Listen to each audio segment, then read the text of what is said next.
ஓமத்தில் ஏராளமான சத்துக்கள் அடங்கியுள்ளது. அதோடு ஓமத்தில் மருத்துவ குணங்கள் நிறைய உள்ளது.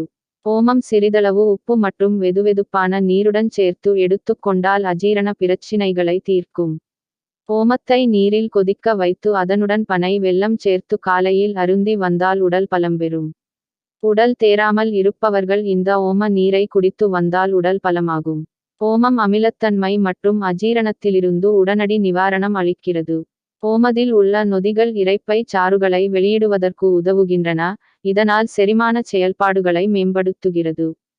தொண்டையில் புகைச்சல், இருமல் ஏற்பட்டால் ஓமம், முக்கடுகு, கடுக்காய் தோல், திப்பிலி வேர், அக்கிரகாரம் இவைகளின் பொடி சேர்த்து சம அளவு எடுத்து அதனுடன் சரிபாதி பனங்கற்கண்டு சேர்த்து காலை, மாலை கொடுத்து வந்தால் தொண்டை புகைச்சல் மற்றும் இருமல் குணமாகி வரும்.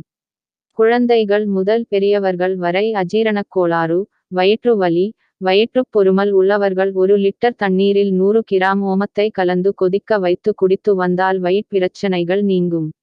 வயிறு தொடர்பான அனைத்து பிரச்சனைகள் தீரவும், சாப்பிட்ட உணவு ஜீரணமாகவும், ஓமத்தை கஷாயமாக்கி அருந்தி வந்தால் நல்லது.